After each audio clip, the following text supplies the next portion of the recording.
Gloria Strode, and welcome to Straightforward.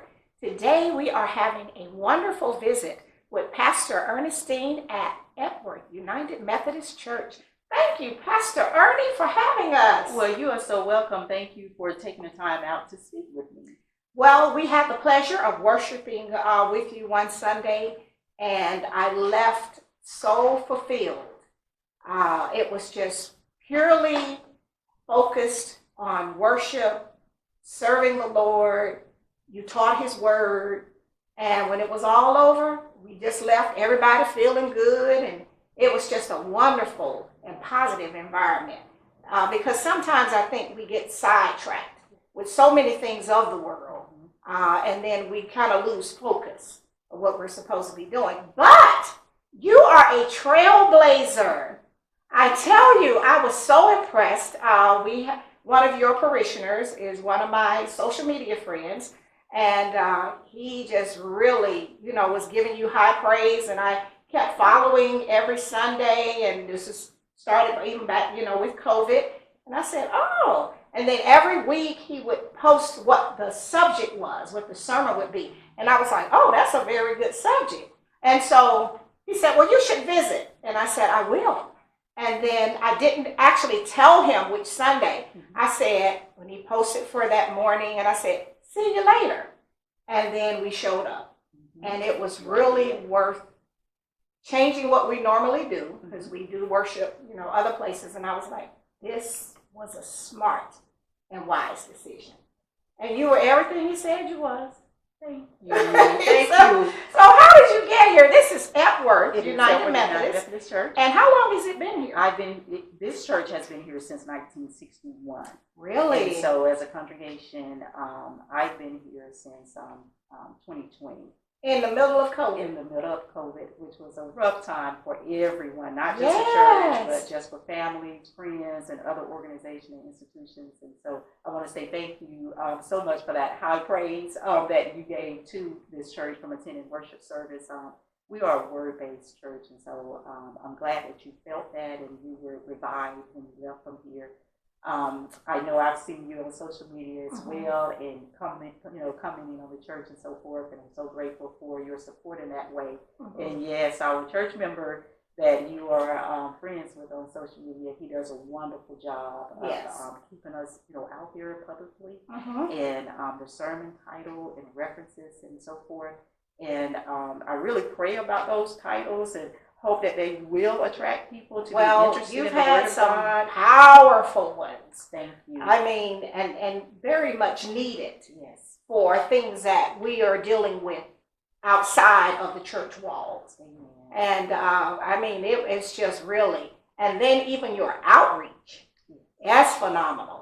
And then your Wednesday, your Bible studies. And see, I know what you're over here doing. You know everything about what we're doing over here. You are keeping up. Yes, and then you're going to have supper. And what are you all going to have when you have supper? And the game nights for the children. And I keep up with that. You are keeping up with absolutely, because we have to do more than what we do on Sunday. Yes. And you actually have an active outreach. We do. And then that's the thing that our young people, they need a safe haven. Yes. Yeah. So you blazed this trail. Yes. And when I got here, I was like, wow, she is really fabulous. Thank you. And not just with bringing the word, but just even in the engagement with the parishioners before and after.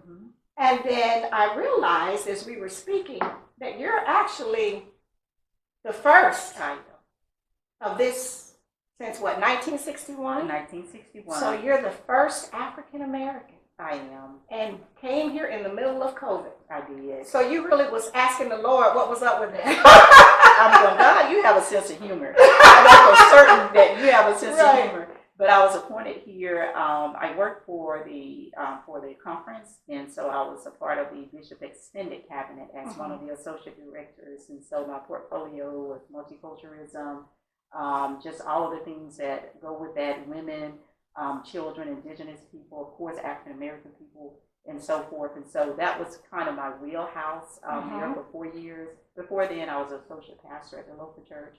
And so when I came here in COVID 2020, and as the first African American Black pastor, yes, and a woman on top of that. I know. So I had two things going on. I had race going on. I had gender going on. And so I first met the people via mask.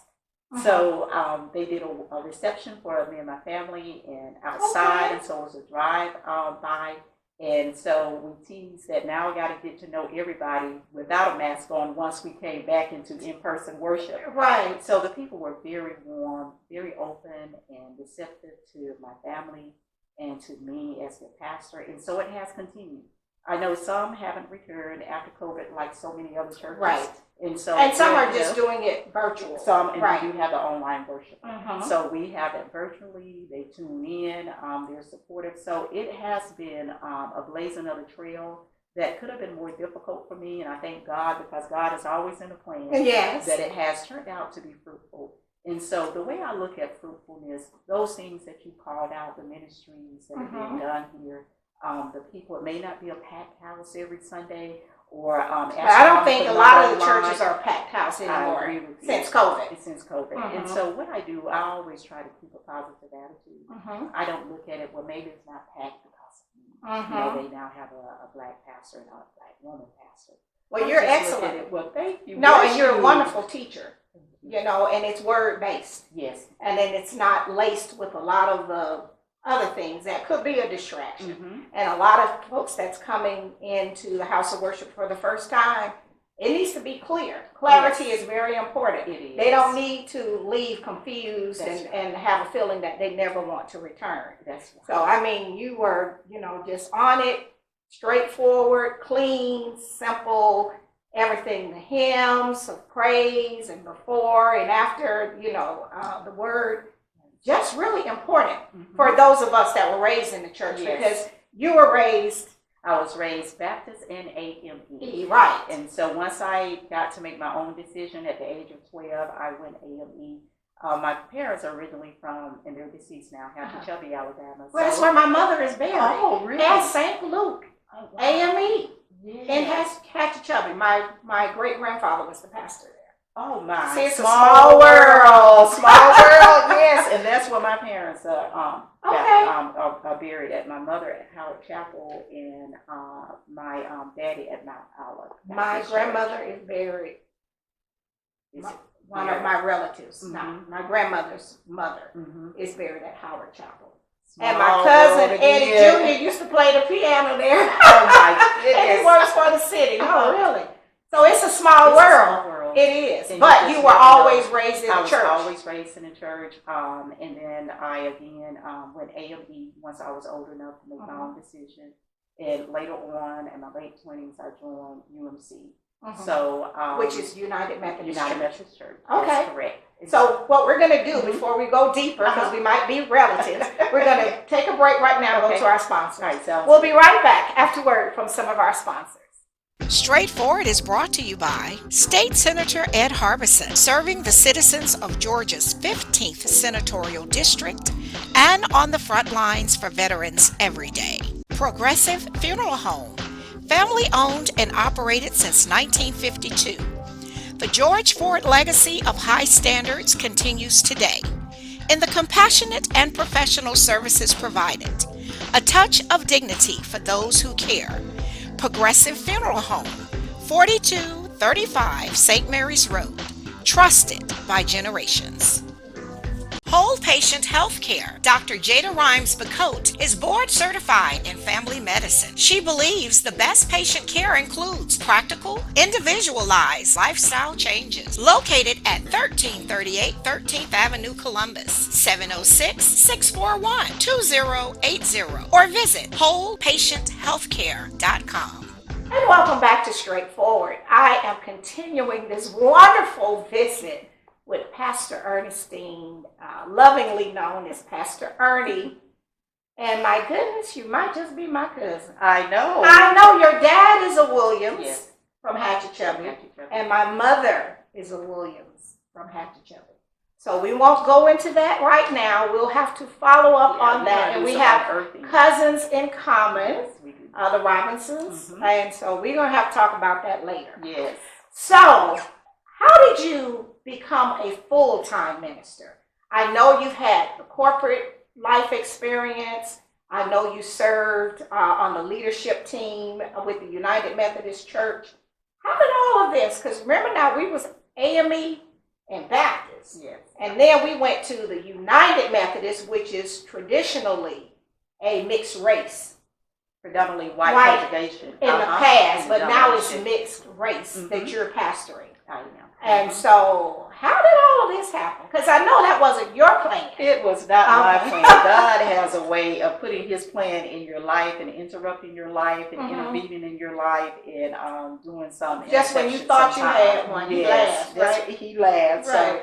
So my undergrad is in human resources, and so from Troy. And I was at Aflac Community Corp for many years. Several years. And so I was in human resources there. And predominantly white organization that I was in terms of structure in human resources and the community court part, which is the printing part. So I was here, and then I moved on after I had my last child. I was at community court, and I left from there, and very involved in the local church at South Columbus UNC is where I was, and so in just lay leadership. And began to work there. The pastor offered for me to work there as supervisor, pretty much over the staff and managing the office, and I did for several years. And then, God was already calling me, even when I was in corporate world. I can remember some of the employees there that would have issues, and they would come to me, and how we would pray around the corner about the situation, because you couldn't do that. Exactly, right. People get offended, yes, right. People get offended, and I understand. Yeah, that's because we have different religions, and we have to be respectful of everyone. That's right, and I always want to be fair. Exactly. And, what did you say? Equity? Equity and equality. Exactly. Yes, I want to make sure that I'm doing that. So I try to live my life that way, in everything that I do. But so I went there and worked in the office and just over some of the ministries, and then from there I went back into human resources. So I worked at two textile industries in Utah, and so they eventually closed and moved over to Honduras, and so many textile industries that happened. Then I went so the path was the path was being laid out. Yes. I thought I was doing one thing, and then God sent me right back. I guess God is like, do I have to close down these textile industries for you to go back and do what I said? Folks out of business in America for you to follow your assignment. Yes. Right. It's like, okay, Jonah. And so so I went back to the church, and shortly thereafter I accepted my call into the ministry. It was there. I was running. I knew I was running. And so once I accepted the call, there was a peace that came upon me. I'm not one of the ones that wanted to be on a platform or a stage. I'm kind of more behind the scene person.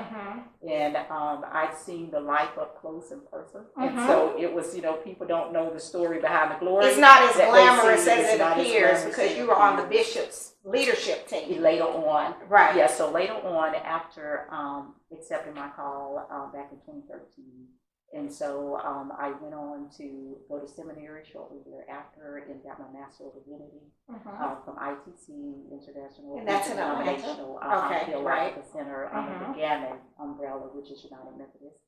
And from there, later on, was appointed to the South Georgia UMC conference, where I was an associate director. And so, and I was part of the Bishop Extended Cabinet. And so the conference level is, if you're not in the immediate cabinet, so you're part of the extended. So I did that under the portfolio of multiculturalism and, just all those wonderful things that help people that are marginalized. And getting all the experience, and the multicultural was really getting you ready for Epworth. Yes. I didn't know that at the time. That's a part of that path. It's part of the whole path. Yes. And so when I got the appointment to come here, we're appointed every year. So we may stay at the same place, or you may get that's like the AME CME church. You get reassigned every year, right? And so I came here, and the DS, which is the district superintendent at that time, we talked, and of course, this is a predominantly white church that I'm serving. Yes. And so in a predominantly white neighborhood, established neighborhood. Yes. Right. And so I came here, and again, didn't know truly what to expect. I just knew they were people of God. I didn't know how that was translated into being accepted as their pastor, but it did. And so again, it was difficult coming during the COVID time. Like for everybody else, it was just difficult to do ministry and so many other things. But I blazed the trail, through the initial part of coming. Right. And I'm going into my 4th year of being here, and so there are some other things that need to be done. But I do try to preach from an inclusive lens. Right. And I know that's different for, some people that, Yes. in a predominant, culture that they're Right. in, and not a multi-ethnic culture. So I do try to preach from a lens that is inclusive to everyone. Again, there's the fairness, there's the equality and the equity that I like to do. There's the diversity. So many times when I preach from the text, it may not be the way that they have heard it before here Right. as a church, because I'm coming from a different lens. And so I come from a Eurocentric as well as an Afrocentric lens, because I walk in both of those lights. So that's why you're so fabulous. I just love just having a sidebar conversation with you, because it's so engaging. Well, what we're going to do now, go to our break to our sponsors, and we'll be right back. Okay. We'll be right back after word from some of our sponsors. David Benefield at the historic Highland Hall. Florist extraordinaire, making dreams come true for all occasions. Visit David and his team today at 1504 17th Street or call 706-324-4881, where happiness blooms. The Columbus Memory Center, 7196 North Lake Drive, Suite A, Columbus. Dr. Jonathan Liss is a board-certified neurologist and sleep specialist committed to battling Alzheimer's by preserving independence, offering you the opportunity to get your memory number for free, the only vital sign for brain health. Call today at 706-327-4000 or visit columbusmemorycenter.com. And welcome back to Straightforward. I have truly enjoyed this visit with Pastor Earnestine, lovingly known as Pastor Ernie, my great Facebook friend, Mr. Patton, and he's a retired educator, and he is so very faithful to this church and making sure that people know that they're welcome here. You have so many great programs going on, and I think that's what a lot of the folks in the community we're missing. Yes. So I want you to share with our audience some of the various group activities that you have, because you got something for men, women, children. Yes, we do. So what we do, we try to cover everybody. We want everyone to have something to do here. So we have a women's group. We have a couple of women groups that meet once a month. Okay. And then we have a men's group that they meet once a month. And then we have a children and youth game night, which is really fun. They come out. We've had a room set up with all of the gaming equipment, computers, and so forth. And that's done every other Friday. Okay, so that's done twice a month.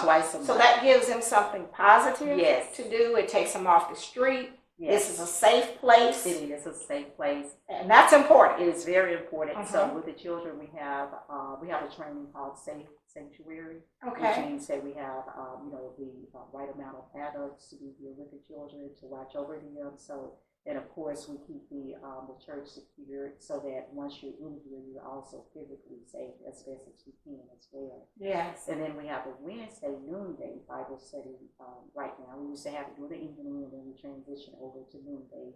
And it's a phenomenal Bible study. I am actually from that Bible study class, which I lead.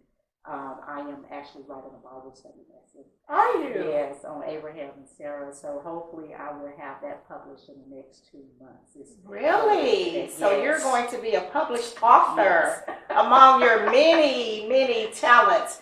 But let's circle back. That you worked in communications and print and all of that in a corporate setting. I did as a human resources professional. Right, but at least being around it to learn some things. Amen. Right, to just how things work. Right, how things work. So I do have that experience, and like you said, being around in that element. Right. Because you glean so much. Sure. You may be there for one reason, particularly, but the things that you glean from just being in a context or something, it gets in your spirit, and you attain knowledge that you never knew that you would have. Just looking at other people doing it. So when it's not foreign. It's be like, you know, and it was like, okay, that was what that part of the journey was for. Yes. Right. Because I always tell people, I didn't just get here. Right. In my real life, in my other life, whatever that was. But as my dad said, the one I went to college for, I wouldn't get a job. I was a social worker. But a lot of that experience has helped me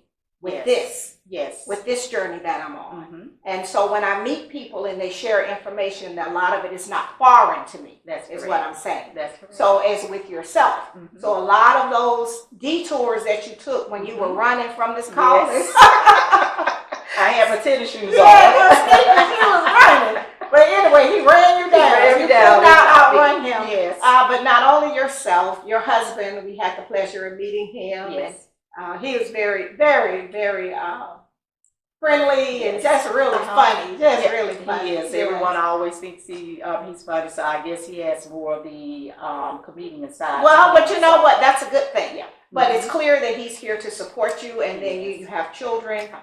One's enrolled at a HBCU. Yes, at FAMU. All right. That's my daughter, the youngest, and that's Lauren, and Tristan graduated from CSU. Okay. So, and he's the oldest, and Robert and I think we'll be married 32 years. Oh, you only 33, so you was a baby bride.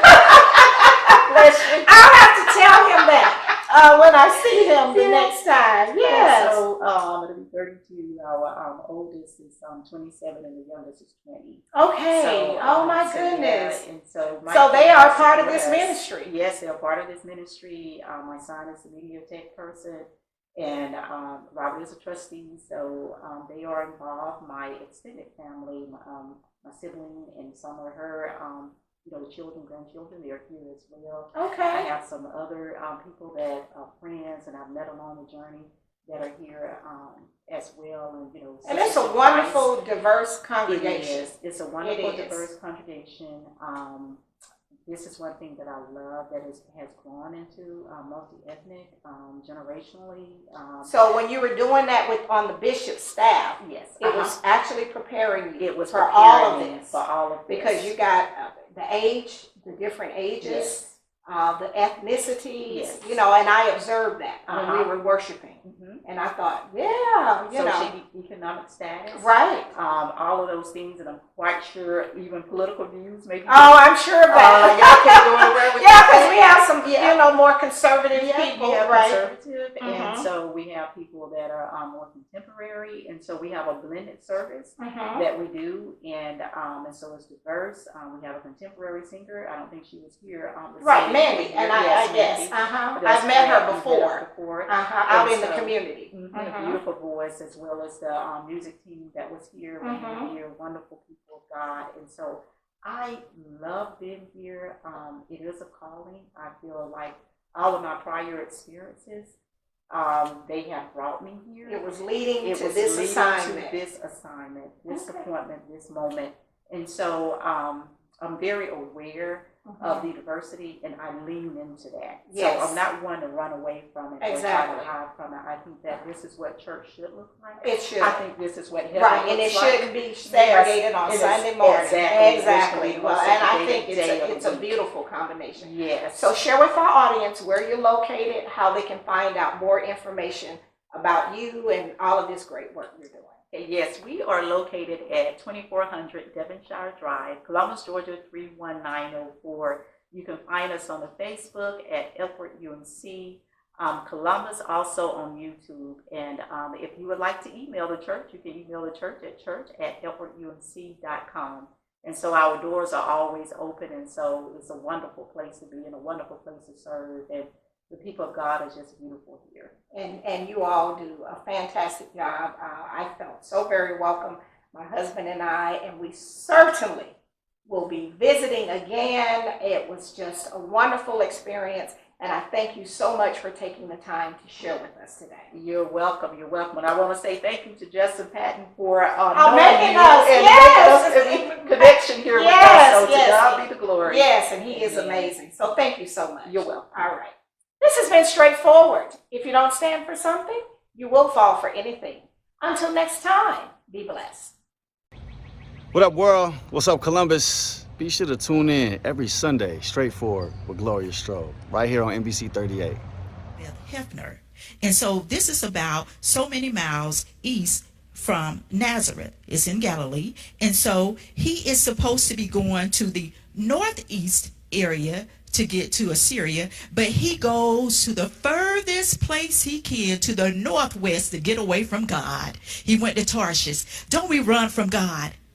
Sometimes, it's going to tell us how this story right here is God is interrupting Jonah's life. Is that Jonah is running away from God. Then we're going to see Jonah start running to God. Then we're going to see Jonah start running with God. Then we're going to see Jonah with a conflict with God. Don't we do it that way sometimes?